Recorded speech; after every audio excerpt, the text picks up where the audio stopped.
de metais preciosos que ele tinha para poder cunhar a moeda e, portanto, podia comprar, se tivesse todas as riquezas, o ouro do mundo, ele poderia comprar tudo que poderia ser produzido no mundo. Tá? Então, a riqueza, a ideia de juntar metal dentro do país é que garantiria a riqueza desse país. Outra característica do mercantilismo, eu trago no quadro para você, é a questão do dirigismo econômico ou intervenção estatal. Lembrando que esse dirigismo econômico aqui era, como eu falei antes, o Estado moderno, a soberania não é da comunidade nacional. A soberania do Estado moderno é do rei.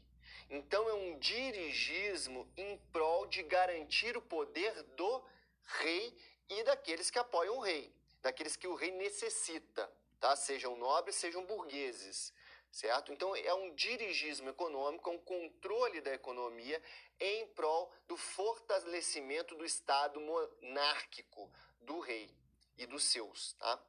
Outra característica do mercantilismo, que também são sinônimos aqui, você vai ouvir ou protecionismo ou balança comercial favorável, que é garantir, que tem tudo a ver com metalismo, tá? Que é garantir que entre mais metais preciosos para dentro do país do que saiam. Como isso eu controlo? Se vem eu estou na França, sou o rei da França, e a Inglaterra começa a vender muita roupa aqui dentro da França, eu aumento o imposto dos produtos ingleses para evitar que o quê? Que a minha riqueza, as moedas, o ouro que está aqui guardado, vá para a Inglaterra, tá? Então, é o protecionismo, porque eles acreditavam que tinha que garantir os metais preciosos dentro do país para garantir que a riqueza daquele país. E, finalmente, o colonialismo, que é, de certa forma, uma solução para a briga interna, né? Porque se todo mundo na Europa tenta garantir que entre metais, né? A França quer que os metais entrem, então ela só quer vender para fora, não quer comprar nada. A Inglaterra a mesma coisa, a Espanha a mesma coisa. Qual que é o jeito de resolver isso? É indo para conquistar territórios extra, tá? Fora da Europa, tanto para vender produtos para ele, como para extrair diretamente metais preciosos desses novos territórios, ou extrair produtos que os outros países vão ter que comprar de qualquer jeito. Tá? No caso da cana-de-açúcar, do algodão, do café aqui no Brasil. Tá? No quadro, eu trago para você que cada país, cada região, né, vai ter uma modalidade diferente de mercantilismo, ou, dizendo de outra forma, vai se especializar em uma dessas características. Espanha e Portugal, principalmente a Espanha, porque vai encontrar muito ouro, muita prata, menos ouro, mas muita prata na região da Bolívia, vai focalizar muito na questão do metalismo, ou seja, extrair metais preciosos das Américas e levar para esses países, garantindo a riqueza deles, tá? Durante um tempo isso vai dar muito certo para a Espanha, né? E para Portugal também, com Minas Gerais, né? Quando encontram ouro em Minas Gerais. Então eles vão focar muito nessa questão do metalismo, extrair metais preciosos e levar para dentro dos reinos. A Inglaterra vai ter uma estratégia completamente diferente, que é o comercialismo, é garantir aquela balança comercial favorável. Tá? Vai impor para o mundo, e sempre que possível, que o resto dos países do mundo comprem os seus produtos, tá? Compre os seus produtos, isso vai acabar trazendo metais preciosos para dentro da Inglaterra e vai evitar de toda forma que for possível a entrada de produtos estrangeiros dentro da Inglaterra. Tá? Então vai focar muito na questão da protecionismo, da balança comercial favorável, e que vai ser super incentivado posteriormente com a Revolução Industrial na Inglaterra, né? Vai ganhar uma força muito maior esse comercialismo, porque a Inglaterra sai na frente com a Revolução Industrial e consegue vender muito mais para o resto do mundo.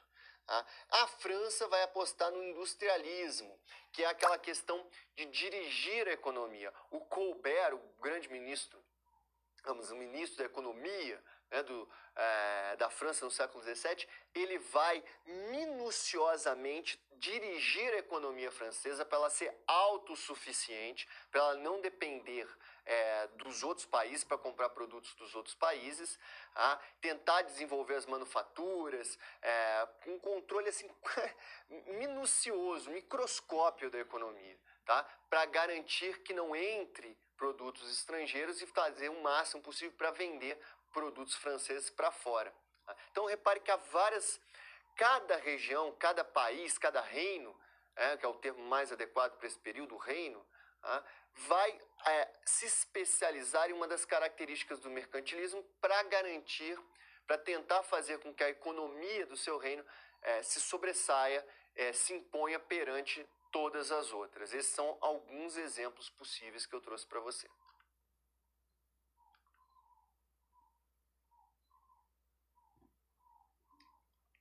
Sociedade moderna. Sociedade moderna o que a gente precisa discutir agora é como se organiza a sociedade no período moderno. E como eu já disse inicialmente, não vai haver muita diferença em relação ao período medieval, não. O Estado moderno monárquico, de certa forma, ele se impõe para continuar garantindo os privilégios para a nobreza e para o clero. E agora também, de certa forma, gradativamente, para a burguesia. Todos os burgueses, não. Uma parte da burguesia mais poderosa, que inclusive vai se tornar nobreza. É isso que eu tento explicar para você nessas imagens do quadro. Tá? Em primeiro lugar, essa imagem clássica aqui que mostra a organização da sociedade estamental, como ela era chamada. Estamental por quê? Porque ela é dividida em estamentos. Embaixo, aqui carregando todo mundo, o plebeu. E em cima, o clero e a nobreza. Tá? Duas coisas que é fundamental você entender aqui, de início. Tá? A sociedade estamental, ela naturaliza a distinção, a diferença social. Hoje, as pessoas naquela época eram tratadas naturalmente como diferentes. O clero e a nobreza eram considerados superiores. Hoje, nem as leis nem os costumes acham isso. As pessoas são tratadas como iguais perante a lei e a cultura em geral considera que as pessoas devem ser tratadas como iguais perante a lei. Aqui nessa sociedade estamental, não. As pessoas são consideradas superiores e isso é naturalizado. Além disso, hoje você vai ouvir muita gente dizer, por exemplo, o trabalho enobrece o homem. Nessa época isso não existe. O trabalho não enobrece o homem. O homem o nobre é aquele que não trabalha, que está sendo carregado aqui pelo plebeu. Entendendo essas duas características básicas da sociedade estamental, e além da ideia também, a terceira característica é que há pouca mobilidade social, quem está aqui embaixo não tem muita expectativa nunca de chegar aqui em cima, tá? Agora vamos pensar cada estamento desse, tá? Digamos, legalmente, culturalmente, o primeiro estamento, o grupo de pessoas mais superior é o clero, porque é aquele que tem, digamos, o controle da palavra de Deus na terra. Esse clero é dividido em alto clero, que são pessoas vindo da nobreza. Repare que aqui você já percebe a ligação entre a nobreza e o clero, que é muito forte. Praticamente não dá para distinguir efetivamente quem é quem, tá? Assim, do ponto de vista social, de poder social, tá? Você sabe, eles têm funções diferentes, tá? Mas aqui o alto clero vem da nobreza. Vai ser cardeal, vai ser papa, vai ser os grandes pensadores e os grandes administradores da igreja. Seja da igreja católica, na França, Espanha e Portugal, por exemplo, seja da igreja anglicana na Inglaterra, por exemplo. Você vai ter também o baixo clero. Esse pode até vir da plebe. Esses caras aqui, pode até vir da plebe, mas eles vão fazer o trabalho braçal principalmente, tá? Vão ser monges, padres de paróquia, vão ter pouquíssimo poder, fazem o trabalho braçal, tá? A nobreza, que seria o segundo estamento, ela pode ser dividida em nobreza de corte, é aquela que ganha cargos do rei, cargos no estado, juízes, fiscais, generais, etc. Ganham pensões do rei, estão sempre em volta do rei, ajudando o rei na administração. E a nobreza provinciana, tá? Que são aqueles nobres que têm título de nobreza, têm alguns privilégios jurídicos, tem tribunal especial, tem leis especiais para ele, mas eles estão lá na terrinha deles e ficam lá afastados do grande poder, tá? E muitas vezes eles são pobres, são mais pobres do que a burguesia em geral. E aí você também tem uma outra distinção de nobreza. A nobreza de espada, que é aquela de título, que vem por causa das terras, por serem antigos generais de exército, que é passado de pai para filho, diretamente. A nobreza de espada, né? E tem a nobreza togada, que na verdade é a burguesia rica que quer ganhar privilégios, quer participar do governo e, portanto, compra o título de nobreza e põe a toga, se torna nobre, tá? Por último, né, aqueles que carregam todo mundo, a plebe, ela é dividida em burguesia, que são aqueles que detêm, são comerciantes, são banqueiros, são o início das manufaturas, né? São empreendedores em manufaturas, patrões, donos de manufaturas. Você tem o trabalhador livre, muito grande na Europa durante o período moderno, crescendo cada vez mais, e servos e escravos cada vez diminuindo mais na Europa no período moderno. Para manter essa sociedade, a gente chama atenção para uma prática de controle social muito corrente nesse momento, tá? Que é o suplício. O suplício é essa situação aqui de você, em praça pública, como é o caso do suplício do martírio de São Hipólito, né? Esse quadro aqui do Boltz, que mostra aqui 4 cavalos, né? 4 cavalos despedaçando o São Hipólito, né? Que vai se tornar... isso aqui é um processo de suplício.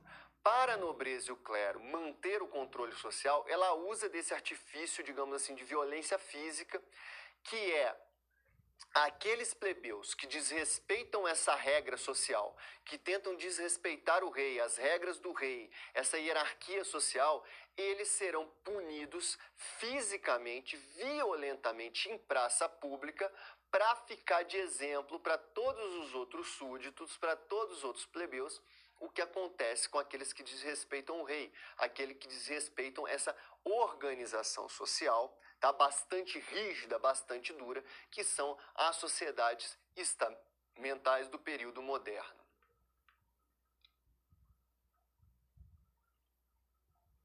Teatralização social. Então você sabe que a sociedade moderna ela deve ser considerada estamental, dividida em grupos. Você tem a nobreza e o clero com privilégios jurídicos, né? Eles têm tribunais separados para eles, leis separadas para eles, eles podem cobrar impostos, têm direito a certos serviços que os plebeus têm que prestar para eles. Eles são os únicos que podem participar do governo ao lado do rei, tá? E embaixo você tem os plebeus, que inclui uma série de pessoas, e às vezes, o caso dos burgueses, com poder aquisitivo, com mais dinheiro, com mais poder econômico do que muitos nobres, tá? Que muitas vezes esses burgueses compram o título de nobreza para ganharem privilégios, para participarem do governo também, tá? Você tem formas físicas de garantir esse poder, essa sociedade que naturaliza a desigualdade, que diz que alguns são melhores do que outros, que é o caso do suplício, né? A punição pública e violenta daqueles que desrespeitam as leis e as regras do rei. Você tem o próprio exército como um todo para soterrar revoltas internas, né? Violentamente, mas como eu disse já, não existe sociedade que se mantenha sem uma legitimação, sem um poder simbólico também operando, tá? Sem uma desculpa para a sociedade como ela é. Só na pancada não é possível manter uma sociedade, principalmente uma sociedade tão desigual quanto a sociedade moderna. E é disso que eu estou falando quando eu chamo de teatralização desse período.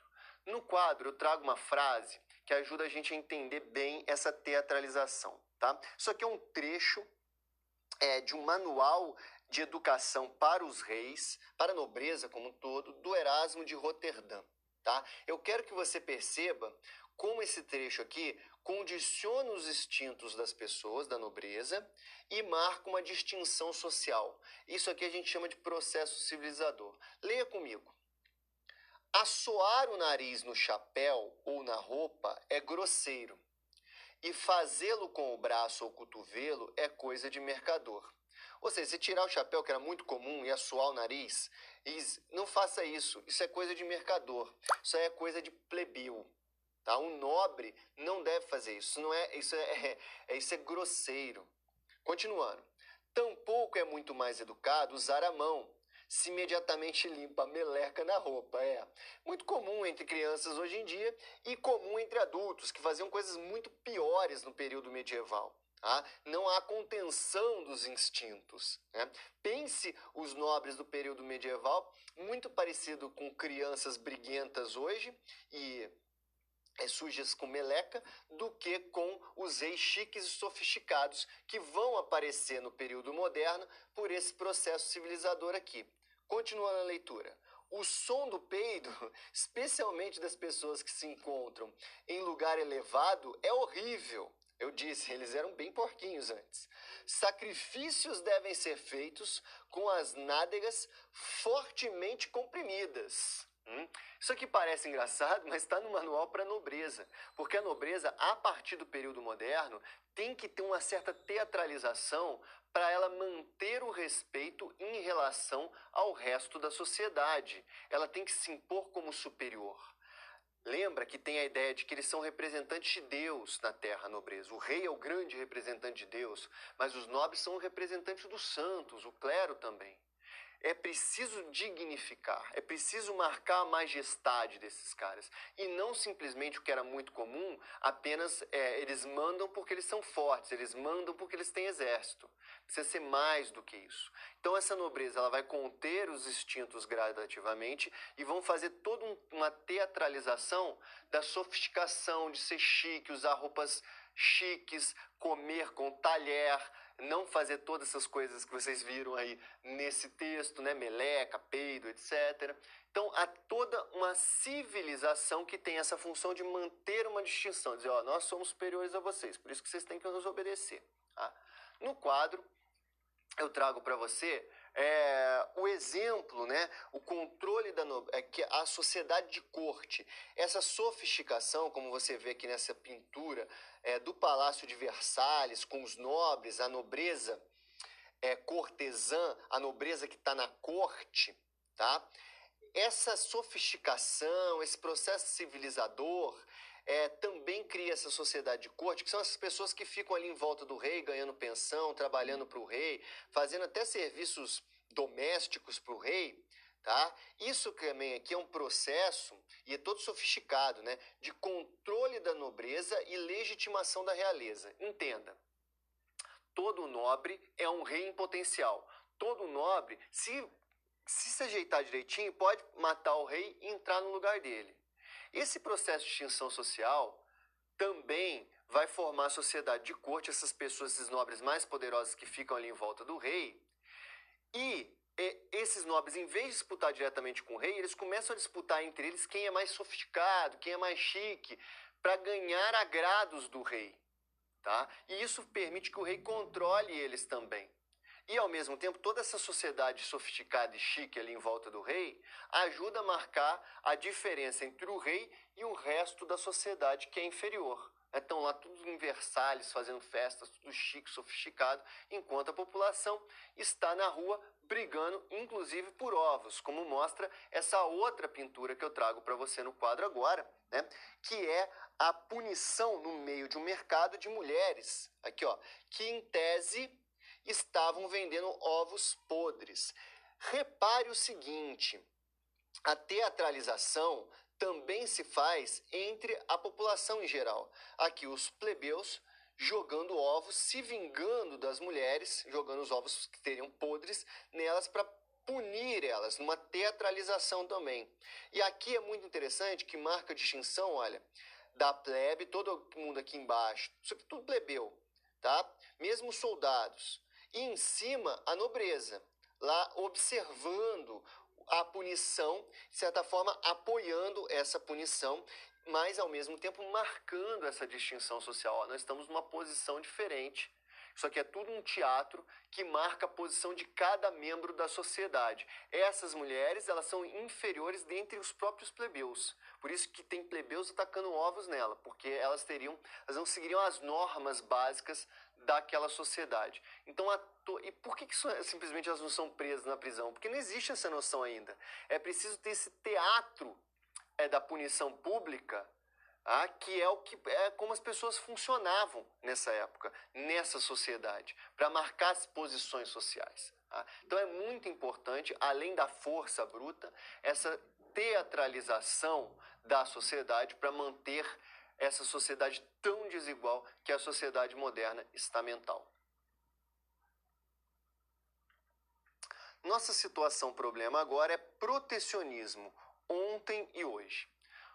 Como nós vimos, o protecionismo é uma das características básicas do sistema mercantilista. Tá? O exemplo de protecionismo, um dos exemplos de protecionismo, um dos países, ou melhor, reinos, que é o termo melhor para ser utilizado nesse período, que mais utilizou o protecionismo no período moderno, foi a Inglaterra. Tá? Por exemplo, com os atos de navegação que nós iremos comentar na próxima aula, no século XVII, que impedia que outros navios entrassem na Inglaterra para fazer comércio, para vender produtos. Tinham que ser navios ingleses, tanto para trazer produtos para dentro da Inglaterra, como para tirar produtos da Inglaterra. Há um controle para manter a balança comercial favorável, para enriquecer os próprios ingleses. Esse debate não ficou só na época moderna, existem até o dia de hoje. É isso que eu quero trazer para você nessa situação problema. No quadro, eu trago a questão, né? O protecionismo é uma novidade da última década? É uma exclusividade dos países subdesenvolvidos da América Latina? Porque isso apareceu muito fortemente em muitos jornais na última década, né? Exemplo aqui, olha, desse trecho do jornal aqui. A América Latina enfrentava uma avalanche de medidas protecionistas, à revelia do agravamento da crise financeira, lá de 2008, em grande parte impulsionado pela Argentina e pelo Brasil. Então, a resposta à crise de 2008, segundo essa notícia do jornal, foi um protecionismo. A conclusão é do relatório Latin America Watch, publicado pela consultoria britânica Capital Economics. Juntos, os dois países respondem por 75% do total das barreiras comerciais que entraram em vigor na região entre 2009 e 2011. Avançando aqui no jornal um pouquinho, um outro jornal, falando de outro lugar. Protecionismo atual tem semelhanças com disputas que levaram à Guerra Mundial. A avaliação é do historiador americano Mark William Palin, para quem essa perspectiva do passado é fundamental para entender o que pode acontecer com o mundo a partir de políticas de Trump e de outras manifestações de protecionismo no mundo, como o Brexit, a saída do Reino Unido da União Europeia. Atualmente, a gente pode avançar para vários outros problemas que surgem, né? Então, esse protecionismo pode levar à guerra entre países, porque eles começam a competir para ver quem é mais protecionista. Ao mesmo tempo, a pandemia ou a guerra entre Rússia e Ucrânia atualmente mostra também como é complicado a dependência de um país com outros países que a gente não tem o menor controle. Hoje nós temos o agravamento da carência mundial de trigo, de outros alimentos, de combustíveis, por causa de uma guerra que acontece do outro lado do mundo, que o brasileiro não tem o menor poder de controle sobre ela, por exemplo. E por quê? Porque as cadeias globais econômicas, a economia está globalizada, certo? Então, repare bem, esse não é um debate atual, simplesmente é muito antigo. Em vários momentos, vários países agiram de formas diferentes com resultados muito diferentes. Se proteger, criar um protecionismo ou abrir o seu mercado? Quais são os ganhos e as perdas que isso gera?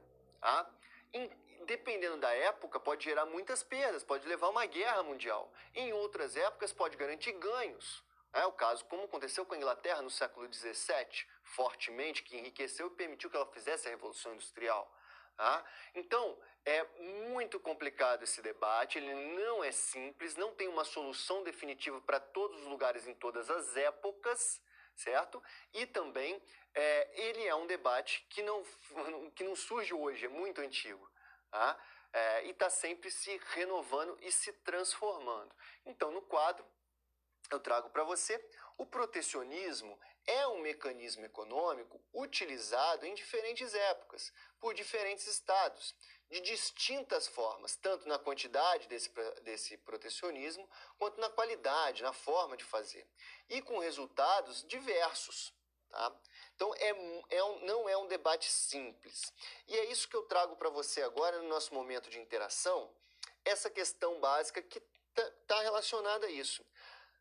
Globalização ou nacionalismo? O que fazer? Tá? O debate, como eu tentei demonstrar, que vem pelo menos desde as grandes navegações da formação dos Estados modernos, concentrar, garantir que a economia nacional cresça independente do resto do mundo. Isso pode, por exemplo, garantir proteção em momentos de crise mundial, tá? Porque a gente fica menos dependente de outros países. Ao mesmo tempo, pode encarecer demais os produtos e levar à falta de produtos, a um baixo desenvolvimento econômico. Tá? Então, o que você acha? O Brasil deve globalizar mais ou nacionalizar mais? Pense sobre isso e eu já volto.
Voltei.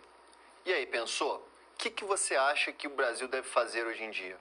Repetir algumas coisas que aconteciam na economia moderna, na época da economia moderna, fazendo protecionismo, nacionalizando mais sua economia, ou participar mais das cadeias globais de produção e de comércio? Tá? Essa é sempre uma questão muito complexa e de grandes debates. O que eu posso dizer para você é que muitos intelectuais hoje, de vários espectros políticos, defendem uma certa interação estratégica do país e de vários países do mundo, ou seja, a interação, melhor dizendo, a integração estratégica na economia global. Ou seja, o país deve verificar aquilo que é bom para ele, né, comprar de fora, e aquelas coisas que ele deve se proteger para não ficar tão dependente de outros países. Um exemplo atual fora do Brasil, na Europa, é a questão da dependência